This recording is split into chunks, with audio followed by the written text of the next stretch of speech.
You're listening to episode 32 of The Secular Buddhist.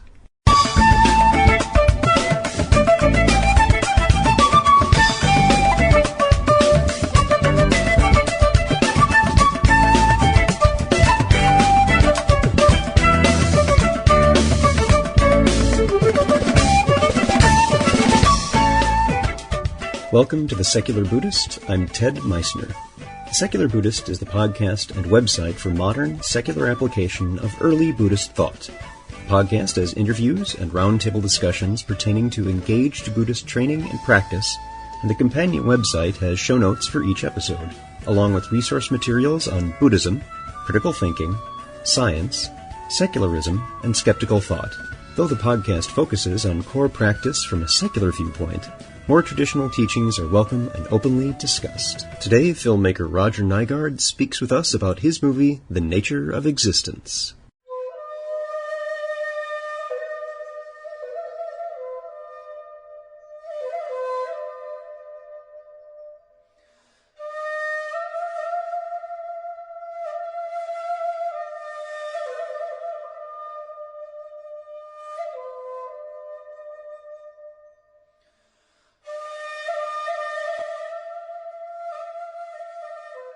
Get your head out of the clouds, Rebecca. That's what I heard a father tell his little girl, who was lagging behind her parents and baby sister at the mall. My impulse was to tell her, "Don't listen to him, Rebecca. You keep your head in the clouds as long as you can." But I didn't, because right after, the realization arose that this is not what I really believe. Yes, see things as wonderful, new, and fascinating as only a child can, but see those things as they really are. So how do we do that? How do we inspire that sense of awe and magnificence with the incredible and totally natural present moment? As secular Buddhists, we tend to want to see things as they are without a religious framework. But that framework can be inspiring, and we're guilty of often only representing what is sometimes received as a cold and uninspired reality. That's our challenge. If we want to see secular practice of any kind grow and become a part of people's lives, we need to remove it from the mysterious trappings of faith and show how truly awesome the natural present moment really is. Today we speak with someone who wonders about existence, just like the rest of us, but unlike the rest of us, went on a 4-year journey of discovering what people across the world believe. His movie is called The Nature of Existence. Roger Nygard has directed, produced, written, and edited for film and television. Nygard's first feature was the comedy High Strung, starring and written by comedian Steve Odekirk. His second feature was Back to Back, starring Michael Rooker. Back to Back screened at film festivals in Dallas and Seattle before premiering as an HBO original motion picture, but the film may be best known for having blown Bobcat Goldthwait to bits. Nygard next directed and edited Trekkies, a documentary described as affectionate, non-judgmental, or terrifying, unsettling, depending on who you ask. His current feature documentary is about the nature of existence, asking why we exist and what is man's purpose. Little questions, big answers. Nygard traveled around the world interviewing religious scholars, physicists, artists, philosophers, spiritual visionaries, and others who have influenced, inspired, or freaked out humanity. So, sit back, relax, and have a nice Coke with some popcorn. We are talking about movies, after all. And I'm speaking with filmmaker Roger Nygard. Roger, thanks for being here. Hey, it's great to be here. Thanks. So, one of the things that I wanted to chat about is we're going to talk about your movie, The Nature of Existence, and I wanted to ask a little bit about what your background is as a filmmaker. And you started making films from age 7, as I understand? Yeah, that was when I first found my dad's 8mm camera. And he shot family films, and I had watched a lot of movies, and so I decided, well, I'll shoot a little movie. And so my first movie was sort of a stop-motion animation where I took my Linus and Snoopy and Charlie Brown dolls and animated them through all kinds of adventures, like tightrope walking on the back of the couch and stuff like that. And then I've never stopped. I've been shooting little movies, funny little goofy things all through my life and up through high school and college, and then now I've luckily been able to make a living at it. Mm-hmm. I was going to say your first film was stop motion animation, so I imagine you're a fan of Ray Harryhausen. Oh yeah, when I was a kid, I was a huge fan of all those movies. The Seventh Voyage of Sinbad and Mysterious Island. Yeah, absolutely the best music track on that one, thanks to Bernard Herrmann. Yep. Yeah. And so, big fan of all of special effects and animation and science fiction and action and comedy. Ultimately, I find that now all my films have an element of humor to them. Mm-hmm. Well, even your documentaries. I was first introduced to your work with Trekkies, and I rented that at one point. I was watching the movie, and as I'm watching it, for me, because I go to science fiction conventions, I had recognized a lot of the people that you had on stage. There was the woman in the wheelchair who was doing her hand dance, which I had seen her do many times. And then at one point you were interviewing a couple of women who were attending a convention. I thought, hey, wait a minute, that's my girlfriend. I didn't know she was in this. Oh, you're kidding? No way. Yeah, so there are these interesting ties that we have of people that we mutually know. So the new movie, which is, you have a website set up for it, and that is thenatureofexistence.com is the website address. And the movie came out in July, and it's being screened throughout the country. For those of you who are in the Twin Cities area, if you are downloading this episode when it comes out, I think we'll put it out this Thursday. Where is it showing? Because you're going to be in town this weekend for showings. Where's that going to be? Yeah, it'll premiere or show first at the Twin Cities Film Festival on October 1st, Friday night, 7 p.m., one showing. One film festival screening, and I'll be there for that to answer questions. And then it opens at the Parkway Theater for a 1-week run, starting Saturday, October 2nd, and I'll be there on Saturday all day at all the showings, doing Q&As after those showings as well. Excellent, and I will certainly be there Saturday night to meet you and ask questions. We have the Secular Humanists and the Minister of Atheists will be there. That's our particular time, but if it's shown all day, I may go a couple times just to bug you a little bit. Yeah, come on down. Bring the whole posse. I'd love to. There will be a bunch of us there. I know there's been quite a buzz in the Twin Cities community about it, so I'm really looking forward to it. So the movie itself, what's the premise of the movie, and what led you to decide to make this? Well, the premise is, what's the point of everything? So something simple like that. Yeah, just a tiny little topic like the meaning of the entire nature of existence. The subtitle of the film, the film is called The Nature of Existence, and the subtitle underneath is All the Mysteries of Human Existence Explained in One Movie. Which it kind of does, I mean, it's sort of a tongue-in-cheek. It tells you that there's some humor to be had because life is absurd, and if you don't laugh, you'll go insane, I think. But it's a serious exploration of the different belief systems around the world. So I started with those that are most known or closely known to me, the ones I grew up with, and then branched out from there. I drove around the United States and talked to Baptists and Methodists and Native Americans and Satanists and atheists and you name it. And then I went to Israel, where the birthplace of the Western religions is Judaism, Christianity, and Islam, and interviewed a rabbi in Jerusalem.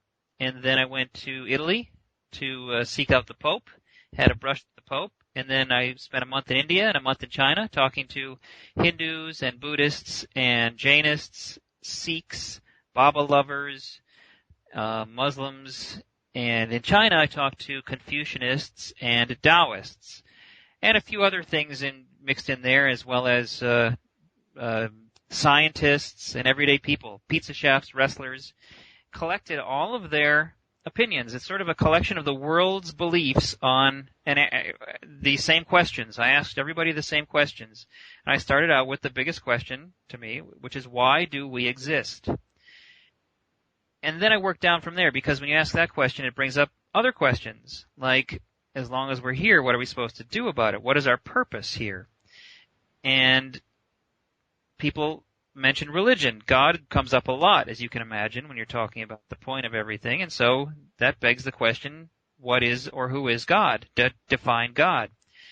And what is faith, truth, religion, morality, sin? Do we really have free will? Is it a sin to masturbate? Why is God so interested in our sexual behaviors? Does prayer work? Is there an afterlife? Etc. I had 85 questions. The toughest questions I could think of. Where was God during the Holocaust is always a favorite. Yeah. So all those questions, by the way, are listed on the website. If you want to see them all and answer them for yourself, you can do so on our website at thenatureofexistence.com. Actually, I was taking a look at that yesterday and went through a bunch of the questions, and they are ones that they make you stop and think, because a lot of them, we do ask some of the big questions. We know does God exist and things like that. And of course the kid story, well, if God can do anything, can he make a rock so heavy that even he can't lift kinds of stuff? We've all got those questions in our head, but you were asking much more in-depth ones that would follow out of that many of us haven't thought of. And these 85 questions they're really terrific, and I think that the movie itself is going to highlight and does highlight what some of the most fascinating answers are from these different viewpoints. Well, now, take that question about the Holocaust. That was one where it kind of started for me too.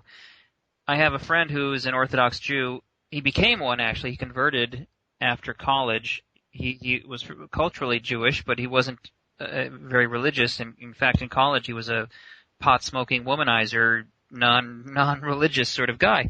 And then he swung to the opposite pole, became an Orthodox Jew, essentially joined this group, and had an arranged marriage, and now has 5 children, completely, different from who he was in college. So I called him and asked him one day, I said, his name's Lyle, I said, Lyle, I've got this question that's been sort of nagging at me. Maybe you can answer it. How does someone who's an Orthodox Jew or a faithfully believing Jewish person, how do you follow a God that would allow 6 million of his chosen people? Yeah, the elite, the chosen ones. Yeah, the chosen ones to not just be killed, but first brutalized, tortured, and starved to death, etc. How do you follow that God? And why would he allow that to happen to his people?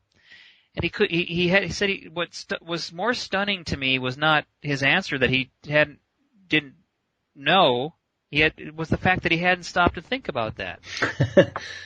To me, that is confusing, because as those of us who are part of a practice where it's about questioning is encouraged, and many of us have an empirical background, we have a science background, we want to test things for ourselves, and of course, before we can test anything, we need to know what's the question, what are we trying to answer? So these questions are ones that many of us who are here listening to the podcast, we think about these sometimes too much, a great deal. So it's surprising that this wouldn't have come up before. Yeah, how do you participate in a belief system without first understanding it fully? And what it comes back to is people don't understand their belief system, and what the answer is that you're given is you just have to have faith that it's the right thing to do, even if it doesn't make sense. So Lyle and I reconvened a week later. He went and asked one of his bosses, one of the rabbis, the same question. And the rabbi, his answer was typically, or sometimes when there's no black and white answer, they'll tell you a parable or tell you a story. So he told Lyle a story, and Lyle related the story to me. And I'll tell you in brief what it was to illustrate the Holocaust. Imagine a man is walking down the street with 2 children. His own son on one side and his neighbor's son on the other side. And they come to a busy street corner, and the 2 children step off the corner, which is dangerous, which angers the man. So he jerks them both back onto the corner on the curb. And which one does he yell at? His own son or his neighbor's son? Mm-hmm. How would you answer that? I would, of course, answer. I would shout at both of them, because they're both living creatures. You're a rational being. Occasionally. But the answer to the parable is that the man would yell at his own son. Because why? Because he loves his son more than he loves his neighbor's son. He cares more about his son, and so he's more upset that his son would do something dangerous. So the lesson being that the Holocaust was God yelling at the Jews, or essentially sending them a message that they were not being orthodox enough. And so it was a message that they needed to get back to more orthodoxy. See, to me that would be a valid simile if the person pulled back the child from the curb and then beat them, tortured them, starved them, humiliated them, and killed them as a lesson not to step into traffic. Well, if he you would certainly remember that story, a lot more if the consequences are more severe, supposedly.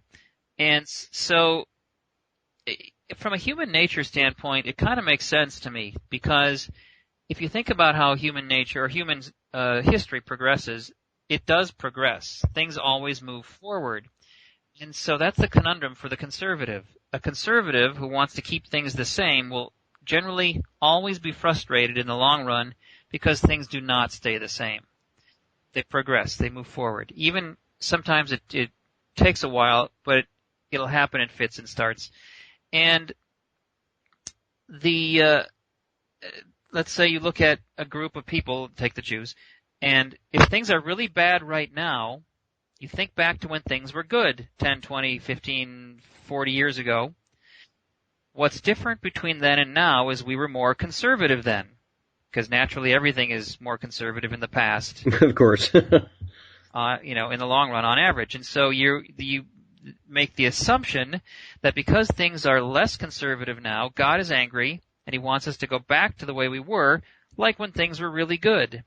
So that's one way, I think, for human nature to interpret tragedy. And you see that kind of in politics too, with the Republicans and the Tea Party, for instance, where they used to be in favor. They essentially lost the last two elections, and so it would be like, well, wait a minute, if we're the chosen party, why are we out of favor? Because we're not conservative enough. We need to get back to being more conservative. So you see that instinct where they're trying to go back to the way things were. And in the long run, that will always fail. Because, take like the Dark Ages. Things really seemed bad then, right? Well, what followed the Dark Ages was the Renaissance. Even though things may go backward, or you may be able to pull things toward more conservative, or more like things used to be, just to take the politically loaded word conservative out of it, it will spring forward then, eventually. It's like this spring. You're winding up this spring. The more you hold it back, the farther it springs forward when it finally leaps and goes forward again. Yeah, you're right. The change is inevitable, and I often think that when people are hearkening back to the good old days, if it was like it was a few years ago, and they're thinking back to their own childhood, perhaps, where as a child you didn't have a care in the world. Things were much better then because that's how you remember them, but that's not necessarily how they actually were. So when we take into going back into the past and going back to, say, in your example, our more conservative roots, and we need to be more conservative like it was in the good old days. Well, that wasn't necessarily a good time for a lot of other people. Well, and there's a psychological aspect to the way we remember things. The human brain is set up in such a way that we tend to remember the positive and we tend to forget the negative. And because if you remembered all that negative stuff, you'd have a hard time right now in the past continuing or doing all these things that you need to do if you remembered just how hard it was in the past when you did it. Like, giving birth is a lot of work, right? I've heard tell. Well, a woman, as time goes by, doesn't focus on the pain. They focus on the positive aspects of having a child. And so they can do it all over again when the time comes. And whatever the memory of the past is, we tend to color it more towards the positive. Yeah, I would agree. So when you started the project, did you have an idea that it would take quite as long and as much effort it did, and did you have a particular goal in mind? When I started, I had no idea what it was, or if I had a movie, or I'd ever finish it, or how long it would take. Sometimes I thought I'd never finish. because the topic, I mean, how do you make a documentary about existentialism, the most esoteric concept probably in human consciousness? So, but that's part of the challenge. I guess that's what drew me. It's like, it can't be done. So I kind of want to try. Gotta go ahead and do it, yeah. So I just wrote my questions, all the questions that were keeping me awake at night, and shot my first interview, which was so fascinating. The energy from that interview just drove me to the next one and the next one, and cut to 170 interviews later over 4 years, leading to 450 hours of footage. I finally had a cut of something that I could show people. Now, your first interview was, I think I saw on the website that took place in Israel, that you were there as part of a convention that you were doing for Trekkies. Is that correct? Right. I get invited to Star Trek conventions to screen my documentaries. I did a documentary called Trekkies, and then a sequel, Trekkies 2. So I got the invitation to go to a Star Trek convention in Tel Aviv. And, who turns down free trips? Not me. No one. Not that I know of. Yeah. So I said, yes, I'm coming. And I thought, you know what, I'm going to Israel. I've got this idea for a movie. I've got these questions. If I don't start shooting now, I'll never do it. So it forced me to get organized, brought my camera, and not quite knowing what the movie was, just a handful of questions in my pocket. I arrived in Tel Aviv, and they generally at the conventions, they'll take you to the convention center on your first day there, and they bring you up on stage, and they introduce you along with the other guests, which they did. So it was my turn on stage. It says, Roger Nygard, director of Trekkies, hooray! And then I give a short thank you, and it was like, hey, it's great to be here. I love Tel Aviv. You guys are awesome. By the way, I'm starting my new documentary today, and I need a rabbi. So they found me a rabbi. I put them to work, and they found a rabbi for me, and I sat down with him. And that interview actually lasted 5 hours, one of the longer ones, because rabbis love to talk, tell stories, and he told me a lot of stories. But it was great. It was just great to sit down and ask somebody, an expert in his field, all these questions that were bothering me. And I asked him the question about the Holocaust, and he said, our challenge is to find God in every event, including the Holocaust. Because obviously, since God created everything and controls everything, he willed that to happen. So there had to be a reason behind it. And, out of it came the nation of Israel, among other things. And there was somebody I interviewed there also who told me that if it was not for the Holocaust, his parents would not have met, and so he would not exist. So for him, the Holocaust was a requirement for his own existence. Yeah. Yeah, life is hard, and it's full of the environment we live in is difficult. And if it weren't, we would not be challenged to improve and be better and be stronger and smarter, faster, whatever. The more harsh the environment, the stronger and hardier the species becomes, whatever it may be. Remember the dodo bird in Hawaii, living in this very cushy environment with no predators? Well, as soon as humans arrived, they went extinct because they didn't know to be afraid, and they'd forgotten how to fly. And so there is an advantage to being in a stressful environment.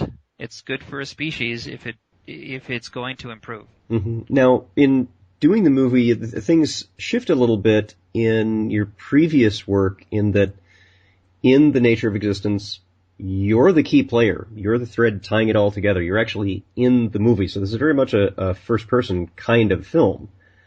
So in doing that as part of it, did you find that it was a little different for you to also be being filmed while filming the interview? Yeah, it was a departure for sure. I'm very much the reluctant protagonist. I had not set out to be in the movie. When I started filming, I was not in the movie. It wasn't until the first year into it, when I'd done several interviews and I'd shot some segments and I'd cut them together and I had these chunks of different segments, and I wasn't sure how to tell a story with this topic. I showed those segments to a friend of mine who's a fellow filmmaker named Paul Tarantino, whom I had met at a film festival a few years back, and he suggested putting myself into the film because it was my journey, and you now go on the journey with me. And so Paul joined me. He became my partner in crime, and he traveled with me to a few places, and we got a second camera so he could film me doing the interviews and begin to introduce me into the story. So that's how it was sort of organically. It was me coming around to the acceptance that it was my story, and plus I couldn't afford to hire Morgan Freeman or something. So that's how it had to be. And I got to say, I really admire and like that from the clips that I've seen. And you have several clips on the website that it really does help tie it together for someone watching it, because we identify ourselves with you, because these are the questions that we ourselves wonder about and think about. And to see that helped a great deal. Now, having that perspective and joining in that way, you probably had some interesting experiences. Who was the most interesting person that you met, and what was the most interesting place that you got to see? Well, that's a tough one. It's like somebody saying, "Who's your favorite child?" Right? Yeah. Yeah. You probably have one, but you can't really say because it wouldn't be right. But, every country was interesting and different and unique. It's hard to beat Italy for the food, for instance. It's hard to beat India just for the colorful spirituality. Everywhere you look, every direction I would point my camera at sunset or sunrise was a beautiful image. It's hard to get a bad shot in India. The group of people I liked the most, if I had to pick a person, I'd have to pick a group, which is probably old people. The older, the better, because old people will tell you the way it is. They don't care anymore what people think about them, and so they will give you truth. And that's what I set out to find, was truth. And children, too. Children are very honest. It's the people in those middle range ages that have a hard time with truth. We tend, I think, to tell other people what we think they want to hear so they'll like us, because peer pressure and social acceptance is of paramount importance in those ages. But children are honest, and old people are just wonderful. They, like Irvin Kershner, I think it was about 80 when I interviewed him, the director of Star Wars: The Empire Strikes Back. He was like, Irvin, how do you find happiness? You can't find happiness. You're lucky to have moments of happiness. He was awesome. So I love old people. And scientists. You know what? The particle physicists, I could listen to those guys for hours, because just the things that they are studying and learning about the universe are mind-blowing. The size of the universe itself. The cosmologists, are studying. It's not a universe anymore. They now believe that we are part of a multiverse, that our universe is just one universe in an infinite tapestry of other universes, each of which having a different set of laws of physics. So somewhere there's a mirror, mirror universe where I have a goatee and I'm evil, and I'm interviewing you for the podcast. And your left side of your face is black and the right side is white. That's right. I'm Frank Gorshin. Right. Exactly. So you also you mentioned children too, and there's a segment where you asked one of the big questions of one of your neighbors. You remember that moment? You were asking her about God, I think it was, and she had some rather surprising answers. She was my neighbor's daughter, and I didn't know what to expect from her. I just thought. I was talking to her father and telling him about the project, and he said, "Oh, you should interview my kids. They're talking about these questions, and they're 11 years old, 12 years old." And I thought, okay, why not? And it's like every interview is a surprise. You don't know what you're going to get. And from her, I got some very surprising, interesting responses. She sounded like somebody with 70 years of experience, coming out of the mouth of a seventh grader. I heard that sequence, and I was taken aback by how direct and sure her answers were on the question. It was amazing listening to her speaking and thinking about. Isn't that funny? Yeah, most people are, I don't know what to think. Yeah, I don't know. And at that age, certainly not. So I'm a little, having heard that, I was a little more hopeful for the future. Yeah, well, it takes all kinds, and I did ask her after the interview, well, how is it you're so well spoken for not just a kid, but in general? And she said, well, I want to be president someday, so I read a lot of books. So you know what? Reading is the key. Read a lot of books. Yeah, and from what she'd said, I'd vote for this kid because so far she's got my platform set really well. What's some of you also on the more odd side? We were chatting a little bit before we started recording that I was going to ask you what the weirdest situation, and you said that would be really tough to narrow it down. So I'll ask for say the top 2 or 3 weirdest situations that you've been into. Well, there is a video on the website with one of the weirdest, which was there's a confrontational evangelist. He's an evangelist who calls himself a confrontational evangelist. His name is Brother Jed, and he was just at the U of M preaching on campus last week. Actually. Oh, really? Oh, just missed it. Yeah. He travels around the United States all year round, going from college campus to campus, preaching fire and brimstone to the students. And that's where I first saw him, which was at the U of M when I was a student there. And I filmed him then. I shot my first documentary of Brother Jed. They're called the Destroyers, this group. There were 3 preachers, and, you're all going to hell, you beer drinkers, that kind of thing. So I tracked him down 2 decades later, and he was still doing the exact same thing. I spent a couple of weeks with him for this film, and one of the things he did was sing this song, which he calls the gay song. And I can't possibly do it justice, but if you go to my website, you will, or go to YouTube and search The Nature of Existence, Brother Jed, the gay song, or go to thenatureofexistence.com, and it's pretty bizarre. That's certainly one of the weirdest moments. It is. You'll find that on the website, thenatureofexistence.com. I was listening to it yesterday, just like the people in the background that you have filmed there.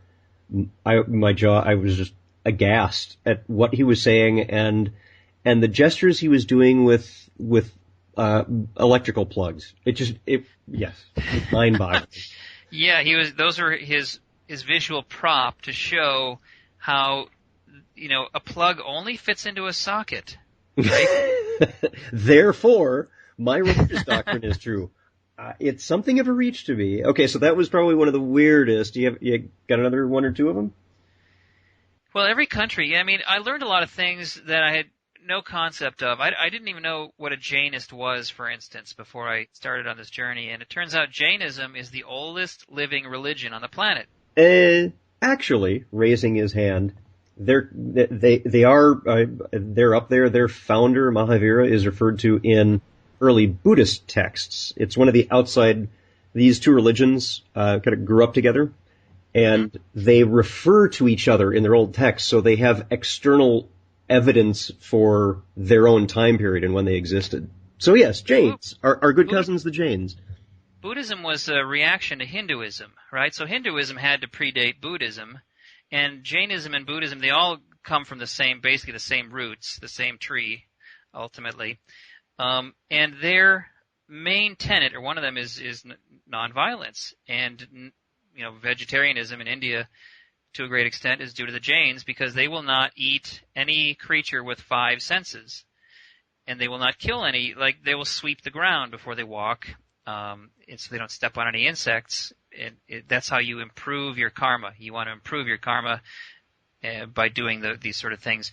And Gandhi got his nonviolence ideas and concepts from the Jains, even though he was Hindu.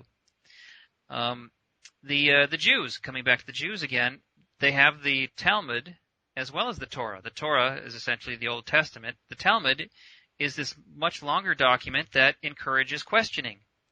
It's a series of questions. And it's rare, I've found, for any religion to encourage questioning. So I've had to, that increased my respect for them in that regard, because I believe, questions we're here to ask questions. Once you stop asking questions, you stop growing. And if you stop growing, you start dying.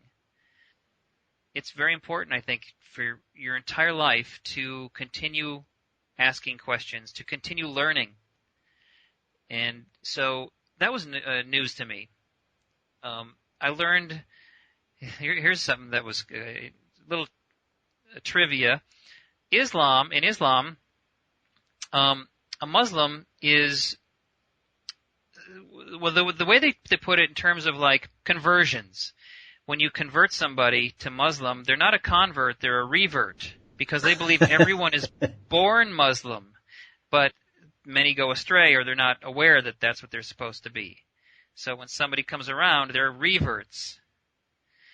So there's such a wide, I mean, there's an infinite amount that you can learn your whole life. And I feel like the journey I went on, even though it was 4 years and I learned immense amounts, just scratches the surface, and the journey continues today. Mm-hmm. Mm-hmm. Now, the movie's been out since July, and so it's been out for a few months now. What have some of the viewer responses been? Well, certainly there's been a spectrum of responses, and I've seen people very angry, and I've seen people cry. I've seen people laughing. It's a little bit like a Rorschach test. Yeah. To see this movie. It brings out in people whatever's inside of them. Because I don't preach to you, here's the answer. What I do is I present to you, by asking questions of all the various people in the various belief systems in the world, I ask them all the same questions. You get to decide at the end, in a sense, what resonates for you. I think there's really only one rational conclusion, personally. And by asking questions, it's the Socratic method. Socrates taught by simply asking questions. And sometimes he would play dumb to his students in order to lead them to a conclusion on their own. Any good teacher will tell you it's much better to get students to arrive at a conclusion on their own than to stand up and preach to them. When someone preaches, we all go to sleep. Yeah. Yeah. It's much more engaging if you can engage your audience. And so the film, I sometimes only half-joking warn people before a screening starts.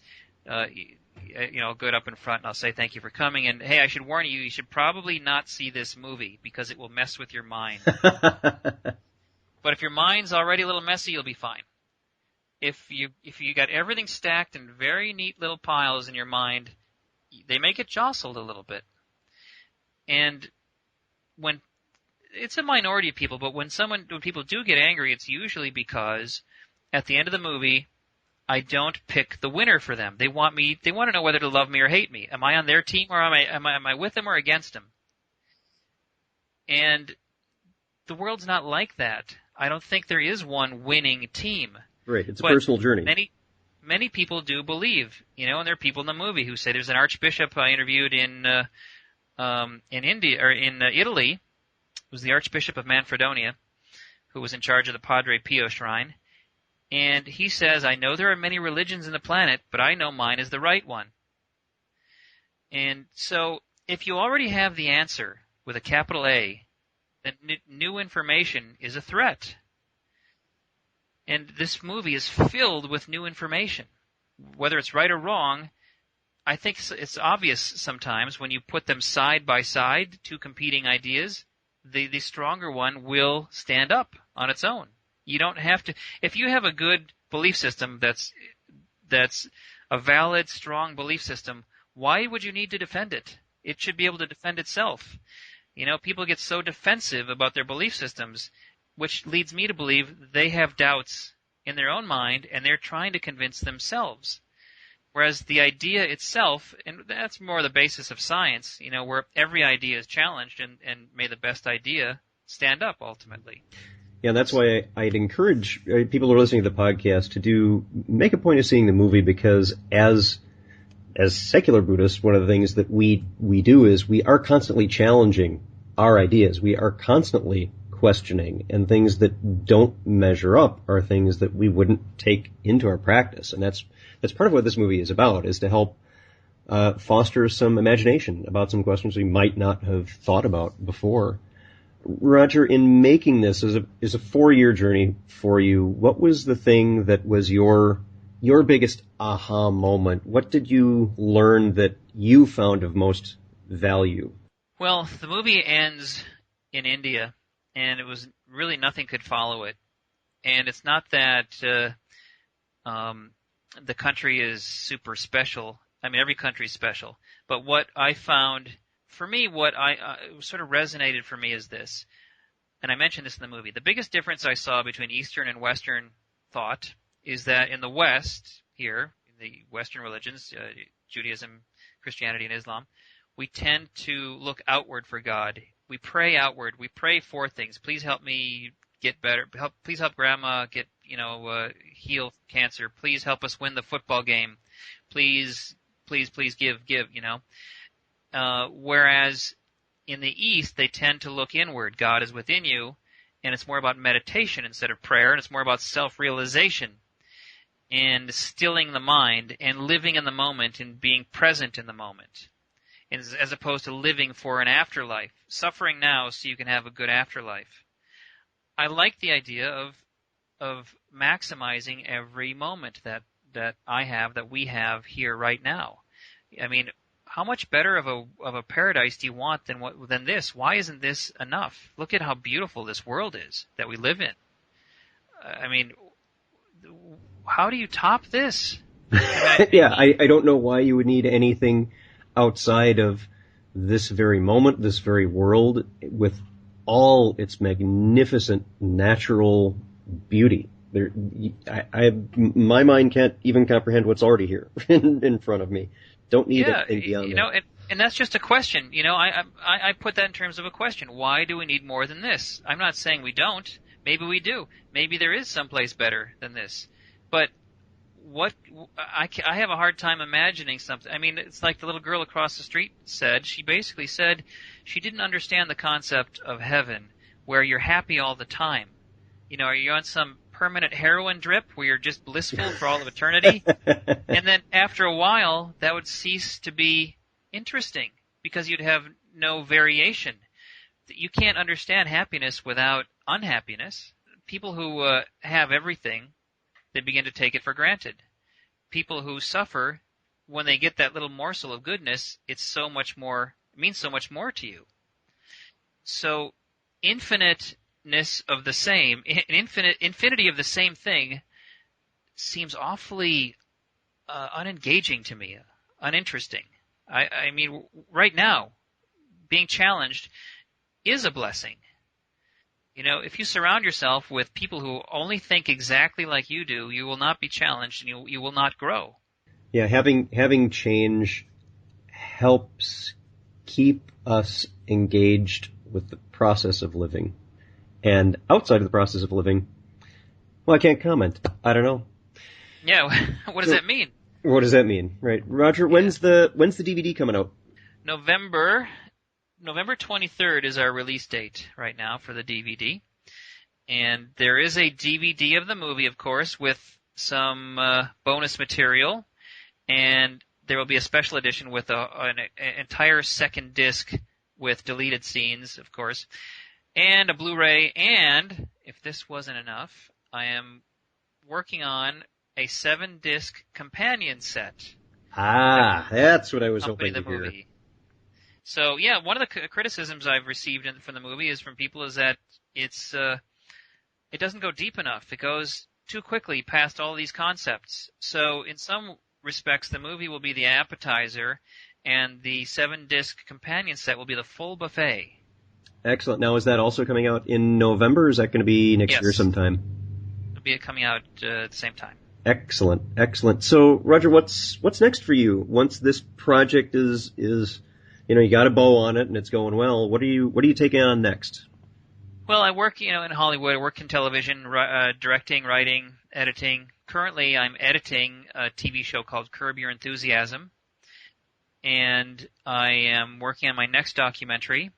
I had to find a topic that was even more challenging than the very basic fabric of existence itself. What did you find? I finally found something, I think, that's even more inexplicable to me, and that's the nature of marriage. Oh, wow. Yes, that's a mystery. Even harder to explain. So I've done a few interviews. I've written my questions. I've begun the process on that one. So check back in a couple of years, and I'll hopefully have something for you then on that one. Excellent. Filmmaker is Roger Nygard. The film is The Nature of Existence. Check it out on thenatureofexistence.com. And the DVD and various other formats will be coming out this November 2010. Roger, thank you so much for being here. It's been a pleasure. Oh, I've enjoyed it very much. Yeah, looking forward to meeting you in Minneapolis, October 1st or 2nd at the Twin Cities Film Festival or at the Parkway Theater. Excellent. Yeah, if you're in the Twin Cities and you're listening to this podcast early enough, October 1st and 2nd, 2010, come on out and meet Roger. Thanks again. Okay, thanks.